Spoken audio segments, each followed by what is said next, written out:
Good morning, children. Welcome back to the English class. First of all, I would like to wish all of you a very, very happy birthday. Why? Because today it is the birthday of our school. Our school, the Rajkumar College, is celebrating 150th birthday. So a very happy birthday to all of you. Now we are going to continue with our poem Life. Do you remember what is this poem by Henry Van Dyke about? Yes, most of you must be remembering, but a quick recap for those who have forgotten. The poem Life by Henry Van Dyke is a sonnet. Now, what is a sonnet? A sonnet is a poem of 14 lines. And the name is taken from the Italian word sonetto, which means a little sound or song. In a sonnet, the first stanza has 8 lines and the second stanza has 6 lines. It is also in a special meter, which of course you will do in the higher classes. It is enough to know that our poem Life is a sonnet and it has 14 lines. Now this poem describes life as an adventure and a journey. The poet wants to live his life looking ahead, and he is not going to stop at any point. He wants to live to his best capacity, and he hopes that the last part of his life is going to be the best, and he still continues to seek or look for what he wanted as a boy. And what are those 3 things he wanted as a boy? New friendship, high adventure, and a crown, meaning high position. He does not want to make any definite plans for the future, but he does not want to lose his focus either. He wants to live his life year by year, and the poet does not want to have any regrets about the time gone by or opportunities missed. So, in short, this poem by Henry Van Dyke is a poem which inspires us to always look at the positive side of life and to do one's best and hope for the best. Now you have to remember that a sonnet is a poem of 14 lines and it is taken from the Italian word sonetto, which means little sound or song. The poem has 8 lines in the first stanza and 6 lines in the second stanza. So a total of 14 lines. Now we go to the exercises given in the lesson. So please open your books on page number 76. You have comprehension A1. Choose the correct answer or answers. There may be more than one correct option. If it is so, then you have to choose both. And if it has one correct option, then you have to choose that one. Are you ready? Has everyone opened page 76? And do you all have a pencil in hand? Good. Now let us start. The poem Life is about a person who regrets not doing a lot of things. B, a person who feels that he should live to his best capacity and hope that in the end everything would be all right. C, a person who was so scared of results that he gave up his dreams. Now you know the poem, you know what he talks about in the poem. A person who regrets not doing a lot of things is wrong. A person who was scared of results is again wrong. So the right option is B. A person who feels that he should live to his best capacity and hope that in the end everything would be all right. So has everyone ticked the second option, which is the right one? Now I'll give you 2 minutes to do the other two. Number 2 and number 3 have more than one correct option. So please read all the options properly and then tick the correct one. I'll wait for 2 minutes till you tick the correct option.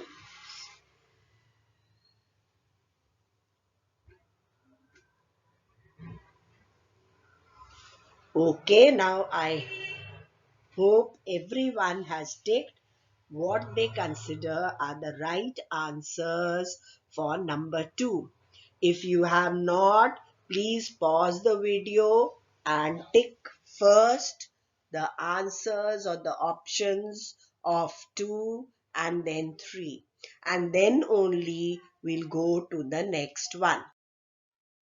Now the second one, what does the poet mean by let me but live my life from year to year with forward face and unreluctant soul?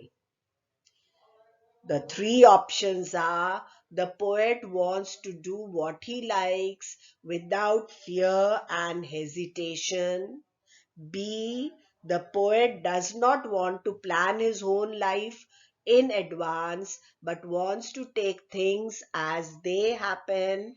And C. The poet wants to be very cautious in planning his life so that he does not regret anything. Now, which ones have you taken? If you have taken B and C, then one is right, one is wrong. If you have taken A and C, again one right and one wrong. But if you have taken A and B, then both are right. The correct options are A and B. And what is the correct answer? The poet wants to do what he likes without fear and hesitation. The poet does not want to plan his whole life in advance but wants to take things as they happen. So now what you have are two correct options and A and B are the correct ones. We may give you the question without options. We may give it as some other type. You may get it as true or false. You may get as some other kind. So you must know the answer even if the options are not given. You should be able to answer. Now, I hope everyone has picked the correct answers for 3. If you have not, then please pause the video. First, tick the answers to number 3 and then we go to the next one. We need to do it on our own and then check the answers after that. So please do not continue till you have completed it. And in case you have not, then you can pause and do it and then go to the third one. Now I'll read the third one and the options. What kind of approach to life do these lines imply? Not hurrying to, not turning from the goal, not mourning for the things that disappear in the dim past. Now, what kind of approach to life do these lines imply, means show or point out to? Now, first option is, while the poet does not want to make any definite plans for the future, he does not want to lose his focus either. B. The poet admits to losing focus in his long-term plans due to his flexibility. C. The poet does not want to have any regrets about the time gone by and opportunities missed. Now, what kind of approach the line is given?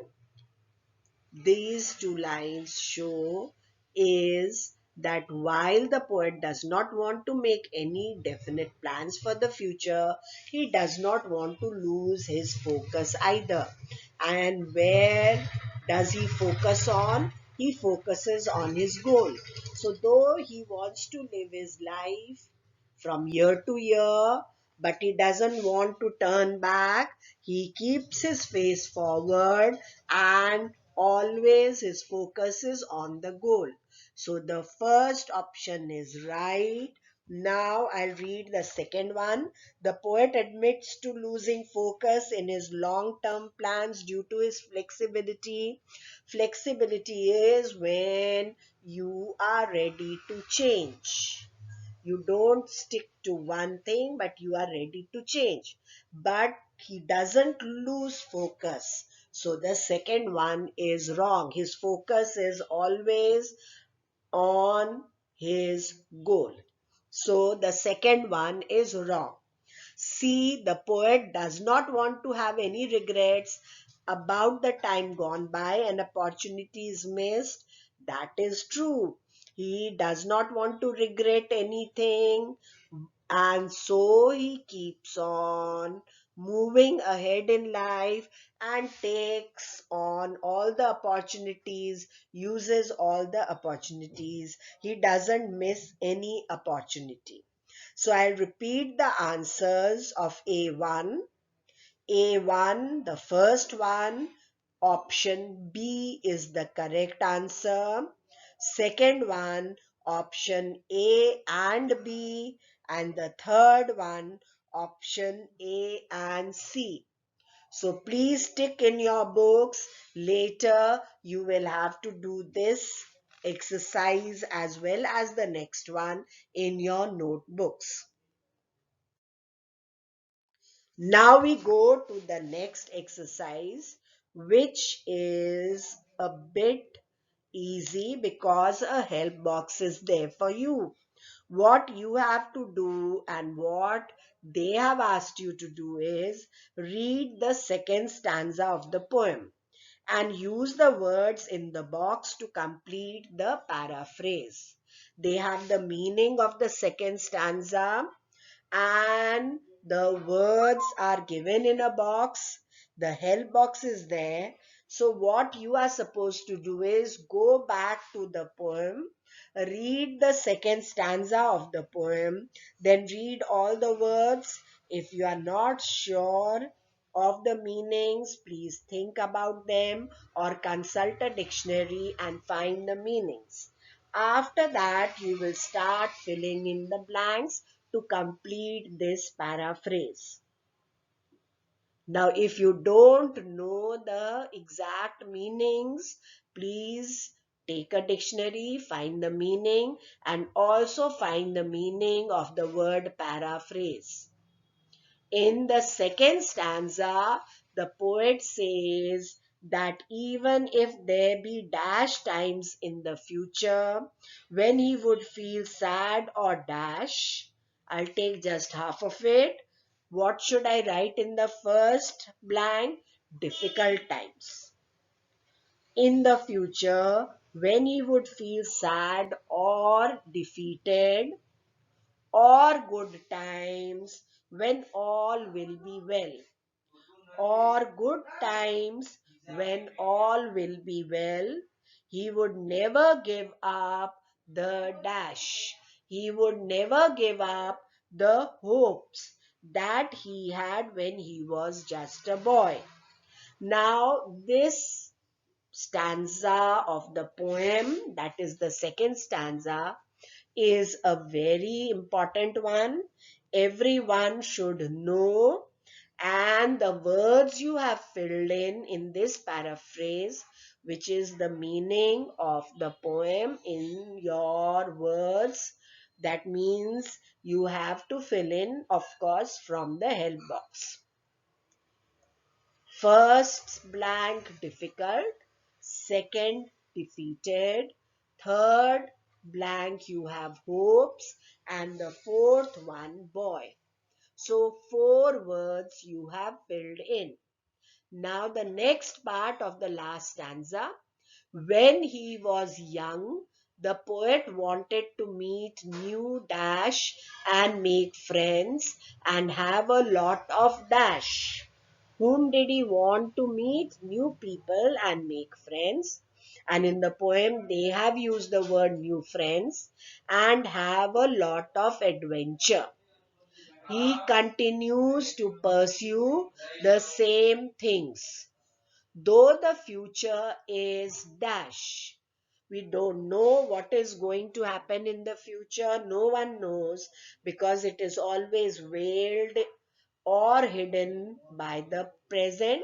So, though the future is uncertain, the poet affirms his faith and willingness to reach his goal. Faith is when you know you are going to reach the goal and you are willing, you are ready to do everything it takes to reach the goal. So, two words in the two blanks are faith and willingness. He hopes that the best dash for his quest would come at the dash turn of life. He hopes that the best reward for his quest, that is his long search, would come at the last turn of life. Now, in this, we have filled in adventure. Then, in the second blank, uncertain. Third blank, faith. Fourth blank, willingness. Fifth blank, reward. And the last one has the word last. What a coincidence. The last blank, you should have filled in the word last. Now, have you got all? And when you are doing such an exercise, please remember to cut the word in the box when you use it in the blank so that you know it has been used by you, and then you just have to think about the other words and you don't repeat a word. Now we have sounds and pronunciation. This time, sounds and pronunciation is to find out the rhyme scheme of a poem. Now, how do we find out the rhyme scheme of a poem? We find the rhyme scheme of a poem by marking the ending of the last word of each line. Now, what it means is you have to look at the last word of each line, and also in the last word we don't see the beginning, we see the ending sound of the last word. For example, fat, sat are rhyming words. Now, fat has F first sound, sat has S sound S. So we don't look at the sounds in the beginning, but at is the ending sound in both. So we call these rhyming words. Similarly, if you have meat and feet, now, meat has M, feet has F. The sounds are different, but eat, E double E and T, the sound is the same or similar, and so we say these are rhyming words. So, all similar endings will be marked with the same letter. Suppose for the first word, the ending sound of the last word is given the letter A, and if I find the same sound in the third line, I give it the letter A again. If it is again repeated in the fifth line, I give the letter again A. But if the sound is different in the second line, I cannot repeat A, then I'm going to write B for it. If there is a third sound, I write C, and so on. If you have two stanzas, you can repeat A, B, but then it is better that I take A, B for the first stanza and then C, D for the second stanza. Or I can repeat the same sounds. If the same sounds are there, I can repeat the same letters. Now let us see the rhyme scheme of stanza 1 of this poem. Please take out the first stanza in your books and let us see the last words only. Year, soul, goal, disappear, fear, hold, toll, cheer. I put these in brackets so that you know you have to focus only on the last words of each line and see their sound, the last or the ending sound. Now year has a sound, so A, we give it letter A. Now the last word of the second line is soul. Does it have the same sound as year? No. So I give it the letter B. Now the third one means the last word of the third line is goal. Now does goal rhyme with year or soul? It rhymes with soul. Though the spelling is different, ol and ol, the ending sound is the same. So again I give the letter B to goal. Now disappear and year have a sound. So I repeat A because it is rhyming with the first line. Then fear again is rhyming with disappear and year. So I give it letter A. The next line, the last word and the ending sound is O, whole, ol. So we give it letter B. Now the seventh line. Seventh line, the last word is toll. So I give it again B. And cheer, does cheer rhyme with toll? No. It rhymes with year in the first line, disappear and and fear. So I give it the letter A.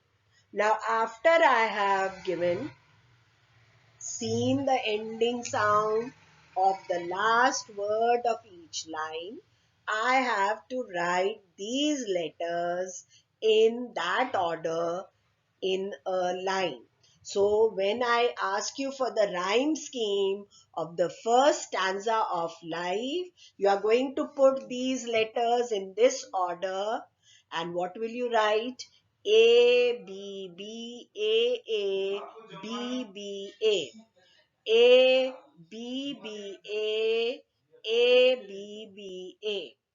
But if there is the rhyme scheme of a second stanza also, then after this we are going to leave a gap, maybe one finger space, and then write the rhyme scheme of that stanza.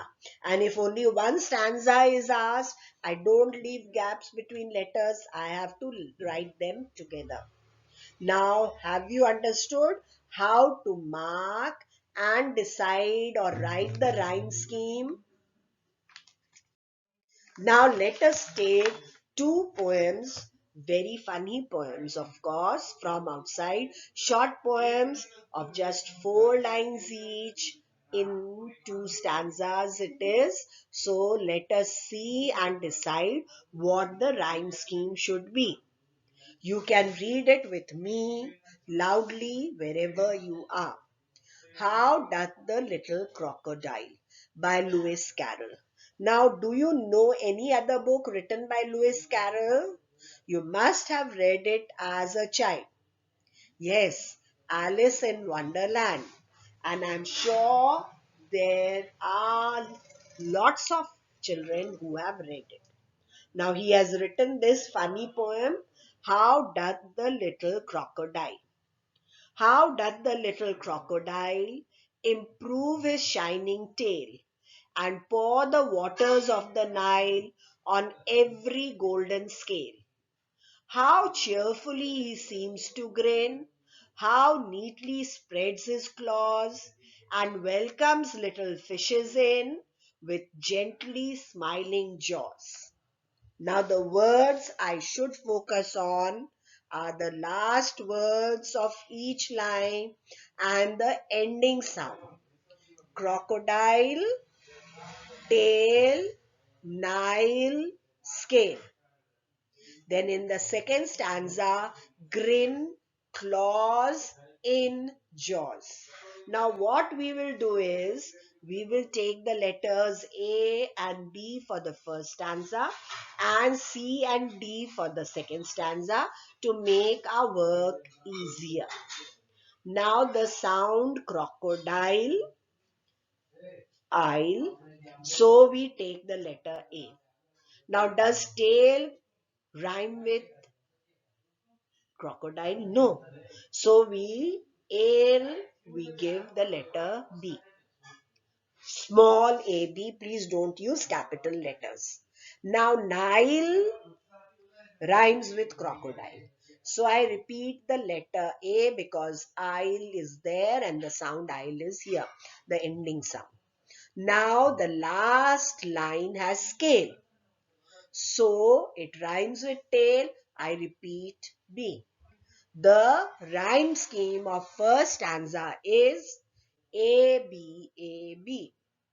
Now we'll go to the second stanza and use the letters C and D. Grin, in sound is there, so I give it letter C. Claws, Oz, so B. It doesn't rhyme with grin, so D. Now in rhymes with grin, so C is repeated. Jaws rhymes with claws, so D is repeated. So here we have C, D, C, D. So when you write, you will write the rhyme scheme as, please do not write rhyming words. Rhyming words I have to see and decide the rhyme scheme. If they ask you for rhyme scheme of any poem, you have to give them letters and then write them together. So what will be the rhyme scheme? A, B, A, B. Then we leave a gap, C, D, C, D. Got it? Now let's go to the next page, that is page 78. There is another funny poem, The Vulture by Hilaire Belloc. Another funny poem, The Vulture by Hilaire Belloc. Again an 8-line poem and it is in 2 stanzas. The vulture eats between his meals, and that's the reason why he very, very rarely feels as well as you and I. His eye is dull, his head is bald, his neck is growing thinner. Oh, what a lesson for us all to only eat at dinner. Now again I have to focus or see the ending sound of the last word of each line. Meals, Y, feels, I. So meals, I give the letter A, eel sound. Does Y have the same sound? No. It has a different sound. So I give it letter B. Feels, yes, it has the same sound as meals, so I give it B again. And I rhymes with Y, so I give it B. So it will be A, B, A, B. Now quickly we go to the next stanza. Bald, thinner, all dinner. Ball, thinner, all dinner. Now ball has the all sound, thinner has different. So we give ball C, thinner D, all C again, and dinner rhymes with thinner, so D. Now what will be the rhyme scheme? It will be A, B, A, B, then leave a gap C, D, C, D. We leave a gap to show that these are two different stanzas. Now let us look at the rhyme scheme of how doth the little crocodile A B A B C D C D, and of the vulture again the same A B A B C D C D. Now for practice you can take any poem from any book or from this book, your course book, and see the last words of each line, see the ending sound, and then give them letters and decide what the rhyme scheme is going to be. That's all for today, children. Thank you. Have a fabulous day and happy birthday once again to all our dear Arcasians, as today is a very important day for all of us. It is the birthday, and that is 150th birthday of RKC. Happy birthday to all of us. Thank you. See you for the next video.